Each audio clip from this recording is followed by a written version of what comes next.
Well, I don't know if we might have had a bit of a recording problem there, because I noticed that the batteries in the microphone had gone flat as per usual. There always seems to be flat damn things.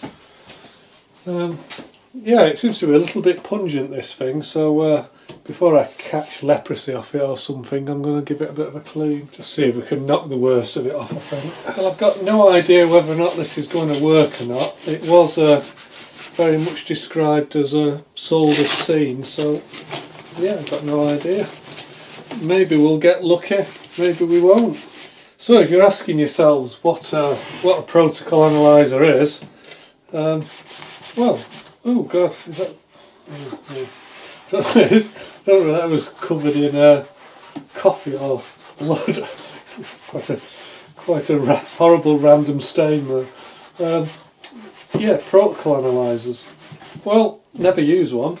I'm guessing that, like the logic analyzer that we were looking at the other day, it's probably a piece of test equipment which is somewhat stuck in the past. Because I guess it's not really anybody these days using stuff that's RS232 logic levels. I suspect everybody who watches this video will know what RS232 is, but I'm guessing that, I don't know if there is any young players watching, they probably don't know. Right, is there any voltage selector switches on here? Right, it says it's 100 volts to 230 volts, sorry, to 240 volts, so bit of luck we're not going to have the problems we had last time with, do you remember, I think we had one that came in and unfortunately we'd been left set to 1970. So yeah, hopefully we're not going to have that problem today.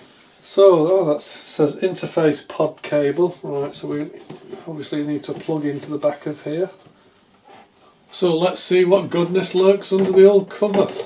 So it looks like this is the part that actually must interface to the equipment that you're trying to test. This is the 25-way connector, which you'll obviously use for connecting to your external devices, and it looks as though, I think they call that a breakout board maybe. So we've got the 25-way connector here, but I can see, I don't know if you'll be able to see, underneath these holes here, there's some, I can just see the tops of some pins sticking out. Now these pins aren't sticking proud of the top cover, so it looks as though you've got to push some kind of socket inside, and I'm guessing what this allows you to do is, if you've got your RS232 connector here, it may not be wired to, I don't know, the typical standard, but what this breakout board allows you to do, it allows you to connect the relevant pins to the relevant inputs and outputs. Got some LEDs here, which again, DTE, DCE, don't know what that is. What else have we got? Yeah, like I say, we've got some big connectors here which are just marked protocol analyzer, so I'm maybe guessing that you just connect your protocol analyzer to, which is the main unit, you connect that either to that connector, maybe if you're trying to use this X21, or you connect it to this connector if you're maybe trying to use that one.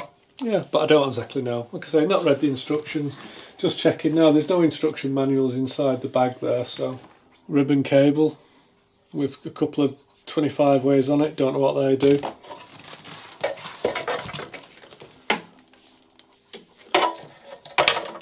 Again, comes with a longer cable.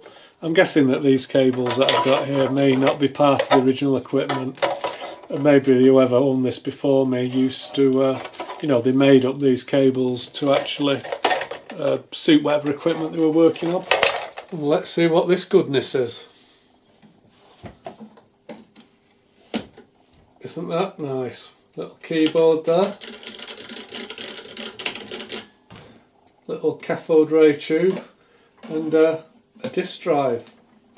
Is that a 3.5 inch disk drive? I think it is. You know, I don't know if that's going to be a problem, but I definitely haven't got any 3.5 inch discs. Well, as usual, I haven't really given you a very good description of what we might use this protocol analyzer for, and the you know, there's a reason for that, and that reason is the usual reason that I really don't know. I mean, I remember back in the day when we all had personal computers that a lot of them used to have serial ports on the back of them, which usually was the used to have, you know, a little 9-way connector that you'd plug your joystick into, and then you'd have the bigger 25-way connector.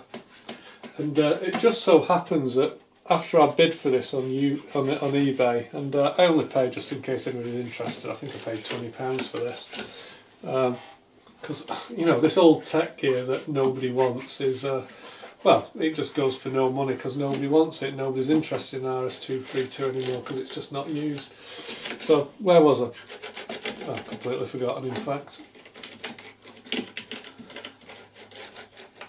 Oh, I think, yeah, that was it. Basically, I was reading about RS232, and I was asking one of the guys at work who's, you know, more of a computer geek than I am, one of our software engineers. I was asking him what was the difference between you know, the 9-pin connectors that they used to have and the 25-way, and you know, he wasn't actually sure, and so we actually had a quick look at the on the web. And when you actually look at the number of pins on those 25-way connectors, and yeah, I'm assuming that the original implementation of RS232, it was for things like maybe teleprinter equipment, stuff like that. And because that type of equipment, the original specification for it, it just used lots of wires. And apart from, you know, like the obvious connections that you have, like the you know, the TX and the RX, and what was it, request to send, and you know, the normal 4 or 5, or was it busy? I can't even remember what it was on a 9-pin. But you know, you had just a few connections on a 9-way. You look at one of those 25-way connectors, and they've got all sorts of things that I've never heard of. In fact, rather than just wittering on about it, in a minute I'll print off a data sheet and we'll have a look.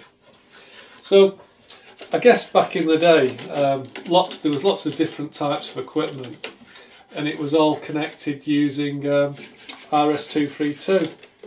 Now, apart from the obvious serial protocol element, I think RS232 is actually the definition. It's actually a definition for the physical interfaces. It describes the voltage levels and stuff like that. And although you still do see a lot of serial interfaces around on equipment, I'm guessing a lot of it tends to be like UART level, you know, 5 volts, 3 volts, and you may use it on a piece of equipment, but you don't often connect one piece of equipment to another using RS232. If you've got to go any distance these days, well, for a short distance you're going to plug in a USB cable, and that's either going to you know, be implemented using its own USB stack, or you're going to be using some kind of FTDI chip, which is going to be, well, what effectively is a USB to serial converter. But I guess most people who are trying to connect equipment together, you're probably going to be plugging it into your wide area network using either an Ethernet cable, or probably more likely these days using Wi-Fi. So back to that disc. Yeah, that might be interesting. I haven't got a disc, so let's hope it works without one. Let's see what we've got in here. Well, I'm guessing that this is the cable that connects the actual device to this, let's call it the data gathering pod. Looks like this plugs into the protocol analyzer. Well, I was just looking at this main connector that goes between the pod and the main unit, and I was just starting to panic because I can see that there's a pin missing. It's actually pin 34, but I can see if I look at this connector, pin 34 is missing from that side of the connector, and it's also missing from the connector at the other end of the cable, so I'm guessing that it is meant to be.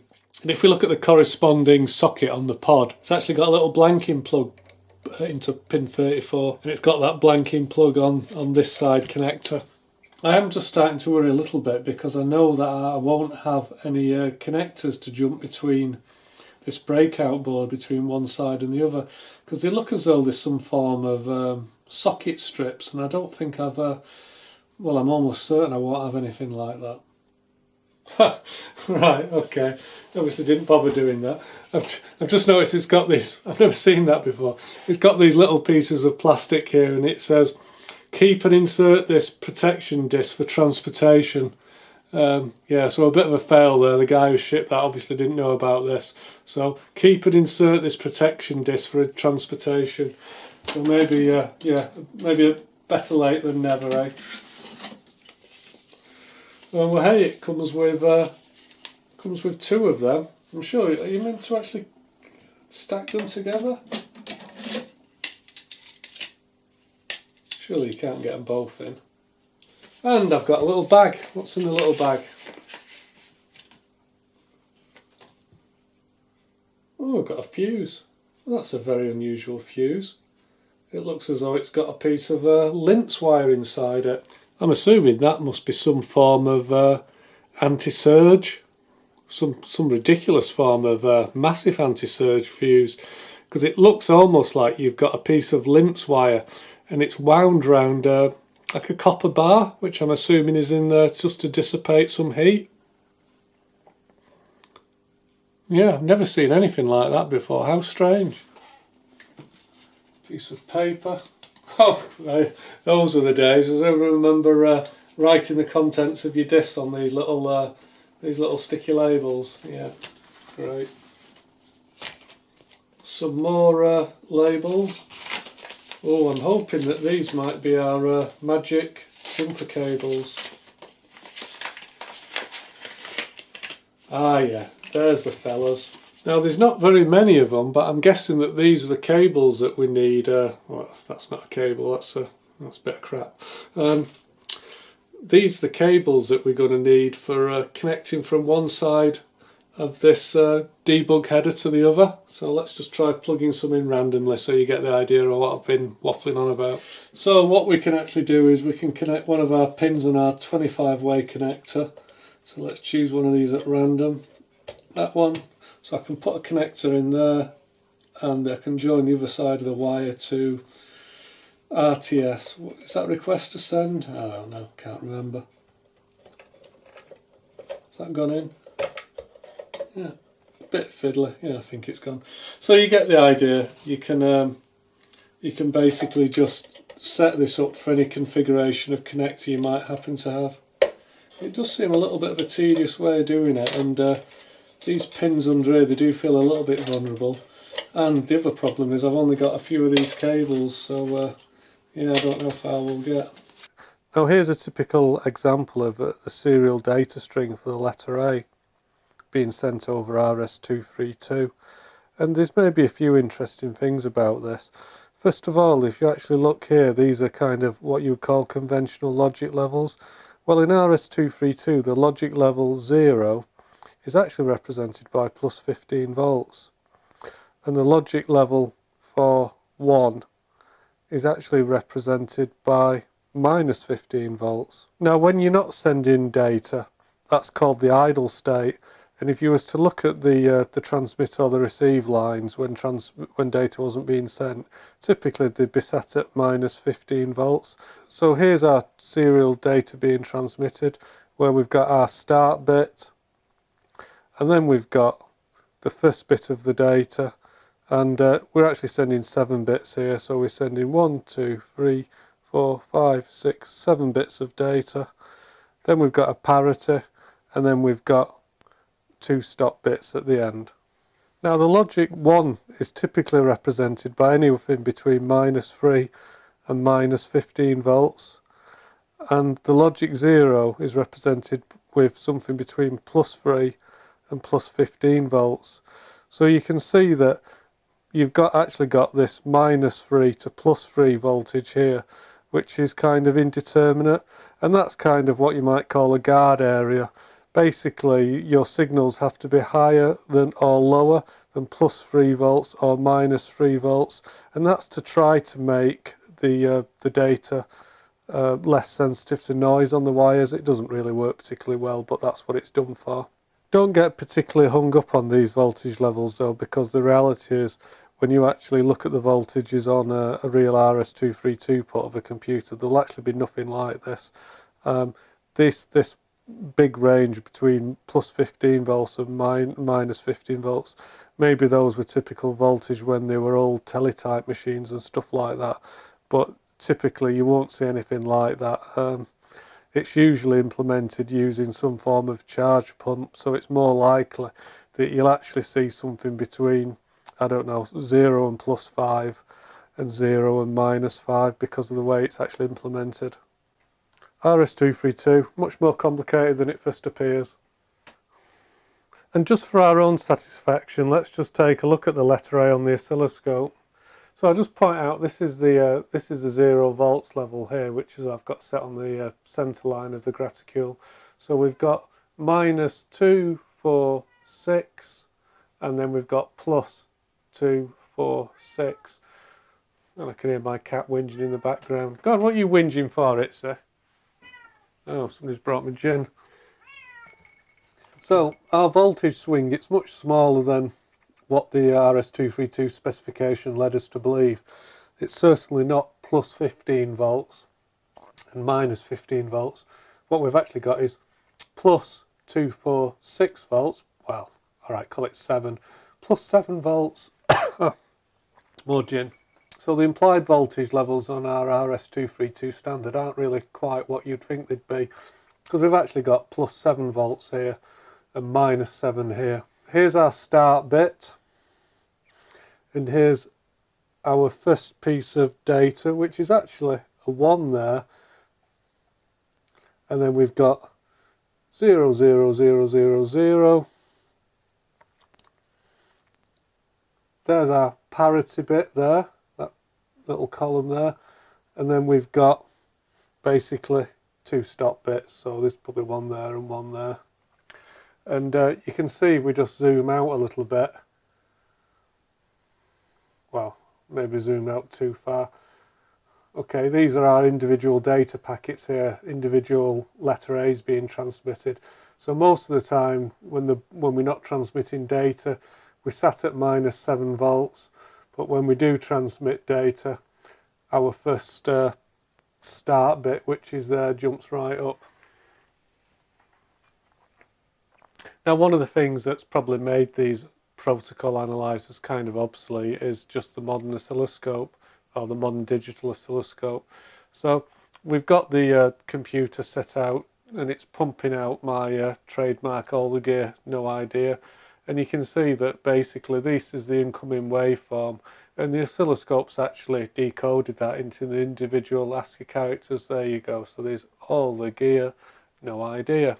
Well, I think to test this protocol analyzer we're going to need some serial data, and that's the first hurdle, because don't have a serial port, but I do have a serial to USB converter, so maybe that'll work. So problem number 2, 9-way D connector, 25-way connector, does not chooch.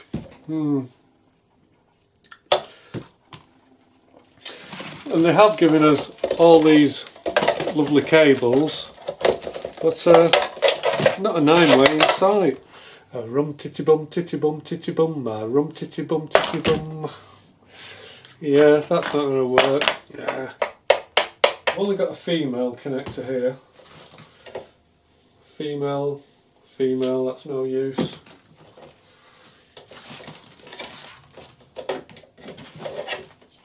Alright, male, female. How cute, it's even got a radio spares part number, RS470853. I wonder if you can still buy them. Right, okay, so we're halfway there. Where did our serial doobry go? So that's the end of that. Have we got anything that'll fit this? Yeah, no, we've got sod's law, right? Male, yeah, female. So we've got our 25-way connector, and we've got a 9-way connector. So now we've got that joy of wiring up a serial lead. Now, back in the day, I seem to remember I used to spend an awful lot of time trying to connect up RS232 cables to various pieces of equipment, and you know, pretty much always getting it wrong because the cable never ended up being what you expect it to be. Oh, the other common one is the amount of 25-way connectors I've put on and then forgot to put the shell on it, and then had to disconnect it all just to put the cover back on. Oh God, I must have done that hundreds of times. So the version of RS2 which I'm probably most familiar with, and let's face it, most of them are pretty similar. It's what would connect a typical computer port to a peripheral device, a joystick, or I don't know, there's hundreds of serial peripherals out there. But that would be typically this EIA 574 RS232 version 24. And that really describes, you know, the typical 9-way connector and the 25-way connector. And there's an awful lot of connections on the 25-way that we don't need and aren't really used. In fact, I don't even know what most of them these do. But it looks as though there is things like, you know, secondary communication channels, secondary receives and secondary transmits. You can see kind of the vintage of this technology because we have things like a ring indicator, which was, well, it was used for what it sounds for. It was used for when these things were connected to modems and you wanted to detect an incoming call. In fact, probably not. I don't know if modems would be even the right word. Again, it goes back to the days of teleprinters and teletype and things like that, because there really is, you know, quite a heritage when it comes for RS232 type serial communications.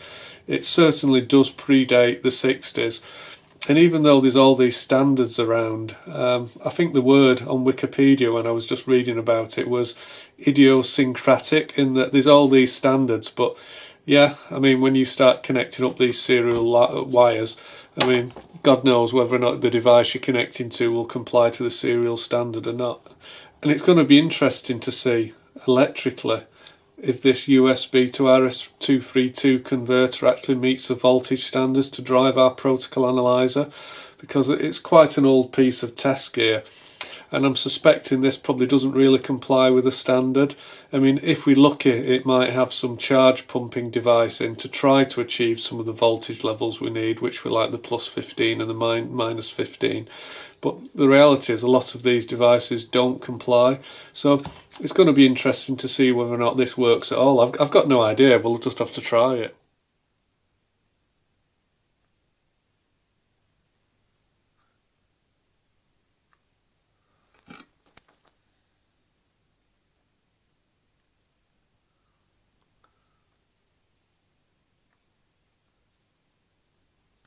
Pin 2, pin 2, pin 3, to pin 3, 4, to pin 6, 1, 2, 3, 4, 5, 6, pin 5, to 7, pin 6, to 20,